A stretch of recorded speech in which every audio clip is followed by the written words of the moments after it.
Solo il 17%? Esatto. Ma scusate, se non partecipate la mediazione ha esito negativo, Esatto. come mai solo il 17%? Forse gli altri stanno, non sappiamo se stanno... Non ci credeva neanche lui. Stanno affilando, non so se stanno affilando le armi. La mia era una domanda retorica. Sì. Evidentemente di quel centinaio di reclami c'era un 83% strumentale, se solo il 17%. Questo è quello che pensiamo, ma il motivo anche per cui non partecipiamo è anche il fatto che molte volte le richieste sono richieste di somme assolutamente spropositate, per cui anche partecipare a mediazione già sapendo che non possiamo, dal nostro punto di vista non ha senso, anche perché oltre, come dire, a un discorso di principio, perché evidentemente se si inizia a rompere il fronte quando sono così assolutamente seriali, evidentemente diventa difficile in un caso sì e nell'altro no. Però evidentemente abbiamo fatto queste valutazioni, quindi rispondiamo per tempo, prima della data prevista per l'incontro, dicendo quelle che sono le nostre valutazioni. Molte volte queste, oltre che essere seriali, non sono neanche fornite di una perizia, o se ci sono perizie sono assolutamente sommarie, perché evidentemente quelli che hanno effettivamente intenzione di fare causa la tengono la perizia per la fase contenziosa. Sì, prego, dottor Rigotti. Sì. Intervengo un secondo. Noi ci andiamo alle mediazioni, forse siamo gli unici, non lo so, mi diceva anche Picciolini che siamo gli unici, ci andiamo allo scopo di fare verbale negativo, cioè diamo mandato ai nostri legali di mediazioni sull'usura, stiamo parlando, di andare a fare un verbale negativo e ribadire l'intransigenza di Findomestic su questa posizione. Beh, è considerato che il comportamento tenuto dalle parti in sede di mediazione può essere oggetto di valutazione nel successivo giudizio di merito, esprimo una mia opinione personale, forse la partecipazione anche negativa, però comprendo anche la scelta estremamente intransigente di chi dice se questa è la base di discussione io a quel tavolo non mi siedo, che è un altro modo di lanciare un messaggio. Non è una strategia processuale la nostra, è una, o meglio, no, è secondariamente, è principalmente una volontà di tutela dell'immagine dell'azienda, è un argomento su cui ci dà proprio fastidio discutere anche questo. Non prego, passo la parola al collega Sandrini. Per quanto riguarda... siamo fuori tempo. Per quanto riguarda questa scelta, noi anche per ragioni di numeri e di logistica abbiamo fatto esattamente quella di UBI, nel senso che troviamo inutile la mediazione, la troviamo anche scomoda, nel senso che poi in definitiva noi lavoriamo su contratti per cui i nostri clienti devono venire a litigare a Milano, francamente le mediazioni le fai su tutto il territorio nazionale, diventa anche costoso e francamente poco utile. L'aspetto che io volevo invece porre sul tavolo è un altro, ed è quello di cui è l'articolo 1972, primo comma del Codice Civile, che io mi ero portato nei miei appunti. È nulla la transazione relativa ad un contratto illecito, ancorché le parti abbiano trattato della nullità di questo. Ecco, io non sono neanche sicurissimo che una volta fatta una mediazione, ovviamente tutti quanti per principio, laddove effettivamente, come in tutti i casi del cumulo dei corrispettivi con la mora, non siamo ovviamente andati in usura, almeno secondo la nostra interpretazione, in tutti questi casi noi non transigiamo, non mediamo, ma io non sono sicuro che una transazione in materia di usura potrebbe poi reggere all'impatto di un altro giudizio fatto dallo stesso cliente. Io ho anche questa opinione. Questo è un altro. Roberto, tu cosa ne pensi? No, condivido assolutamente quello che dice Alberto Sandrini.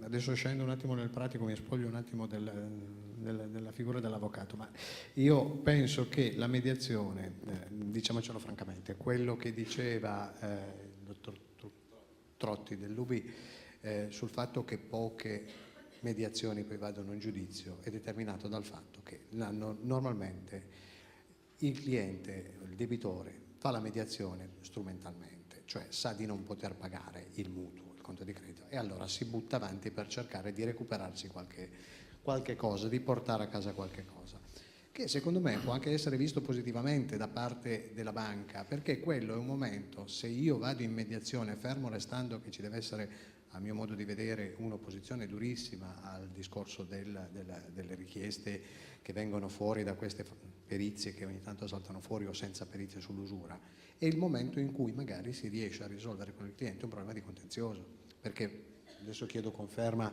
a chi in banca lavora, normalmente le richieste di mediazione avvengono su situazioni che hanno già o un incaglio o comunque una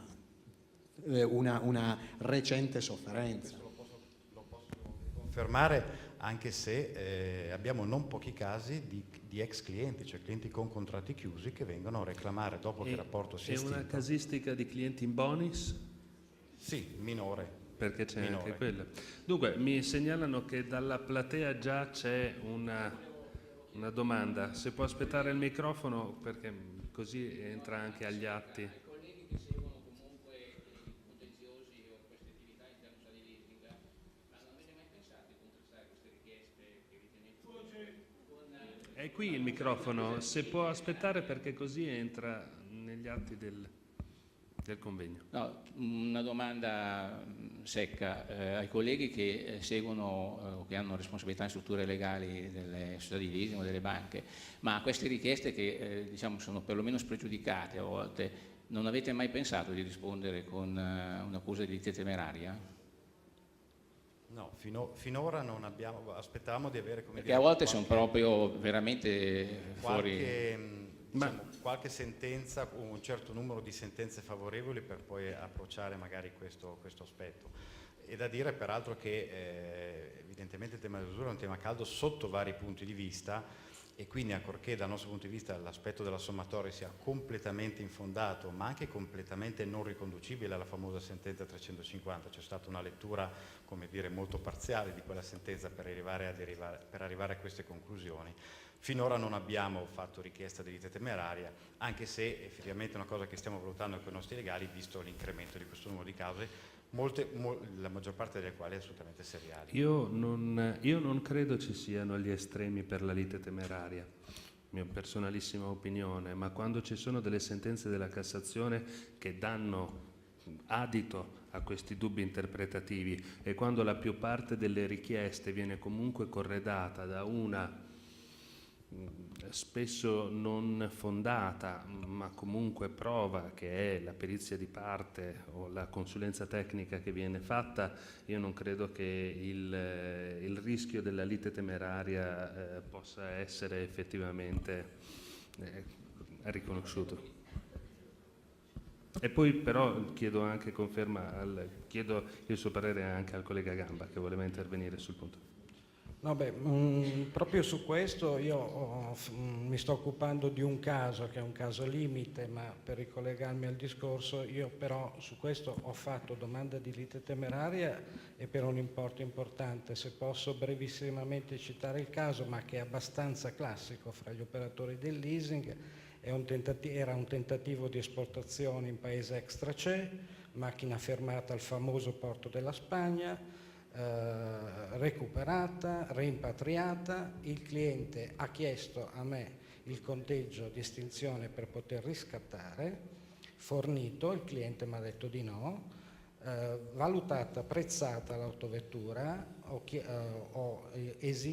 chiesto il conteggio, il residuo dovuto, il cliente l'ha pagato senza proferire, dopodiché 6 mesi dopo ha fatto una causa chiedendo il contratto di leasing era di un valore oscillante fra i 70 e 80 mila euro, chiedendo un risarcimento di 220 mila euro, di cui 20 mila euro a titolo di interessi corrispettivi e 200 mila euro a titolo di danno d'immagine, e tra l'altro, ma lì è stato uno svarione, prendendo clausole contrattuali di un contratto completamente diverso. In questo caso secondo me ci sta e come la lite temeraria, però è un caso assolutamente limite, spero. Nella normalità dei casi, secondo te è possibile ottenere la declaratoria di lite temeraria?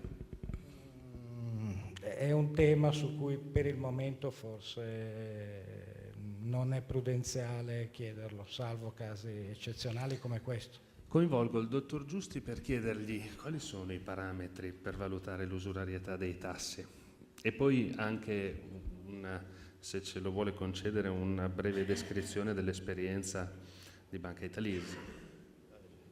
Credo l'esperienza di Banca Italese non si differenzi molto da quella rappresentata dagli altri colleghi. Io faccio unicamente due considerazioni.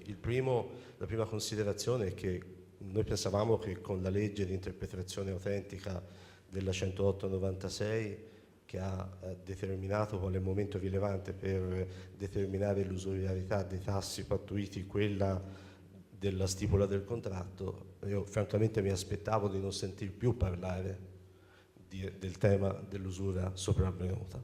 Questo no, ma forse sono semplicistico. Il secondo punto è questo, e questo è quanto vedo concretamente tutti i giorni. Ma fatte 100 le azioni fatte dai clienti relativamente alla presunta usurarietà dei tassi, per lo più dati dalla somma che correttamente definirei ridicola fra gli interessi corrispettivi e quelli di mora, questi 100 clienti, quanti di questi 100 clienti sono clienti che non hanno difficoltà nel pagare i canoni? Quanti sono? Pochissimi, nella nostra esperienza pochissimi, non so nell'esperienza degli altri colleghi. E quindi evidentemente, mi faccia terminare, poi magari può tranquillamente replicare. Quindi questo ritengo sia almeno da quello che è il mio punto di osservazione, la dimostrazione della poca rilevanza, della poca fondatezza, e uso un diminutivo delle azioni intraprese. Per quanto riguarda invece i parametri utilizzati, nella nostra esperienza ci siamo attrezzati per monitorare trimestralmente sia l'adeguatezza dei tassi corrispettivi che di quelli di mora rispetto a quelli che sono, oltre al tasso vigente al momento della stipula del contratto, anche i tassi soglia trimestralmente pubblicati. Per quanto riguarda gli interessi di mora, noi abbiamo scelto la strada della maggiorazione del tasso medio del 2,1%, con poi l'applicazione successiva della formula, in quanto riteniamo francamente non pensabile quello di andare ad applicare agli interessi di mora gli stessi parametri utilizzati per gli interessi corrispettivi, in considerazione di tutto ciò che è stato detto fino ad ora. Hanno una funzione diversa, sono cose completamente diverse. Quindi, se ho ben inteso, i parametri che voi utilizzate sono data stipula del contratto. Sì, però in ogni caso trimestralmente, laddove il sistema dovesse rilevare che il tasso di interesse di mora fosse superiore, anche se con i tassi di oggi è praticamente impossibile, a quello che è il tasso soglia per interessi di mora, il sistema adegua il calcolo degli interessi di mora dall'inizio del trimestre a quella misura lì. Soglia media del tasso di mora 2,1%. Il tag pubblicato dalla Banca d'Italia più 2,1 e poi l'applicazione della successiva formula. Gli istituti qui rappresentati utilizzano parametri diversi? C'è, per esempio, dottor Imbrotti?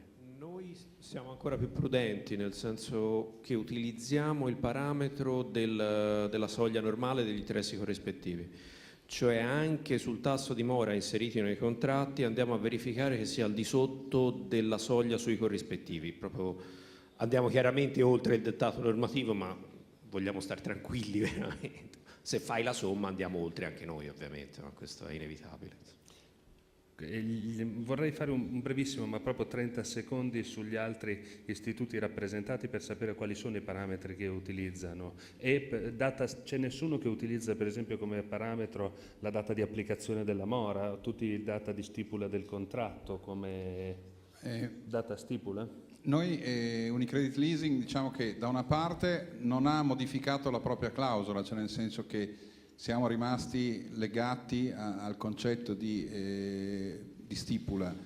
Abbiamo inserito però la cosiddetta clausola di salvaguardia, cioè c'è un calcolo di interessi mora che è legato all'Euribor più un tot che cambia a seconda dei prodotti, con la clausola che dice se per caso la somma di queste due cose va sopra la soglia, comunque si riduce automaticamente alla soglia. In realtà poi nel sistema informativo c'è un controllo per cui anche per noi il limite degli interessi moratori pratico è il limite degli interessi corrispettivi, onde evitare che nell'azione quotidiana ci sia in qualche modo il rischio poi di essere coinvolti.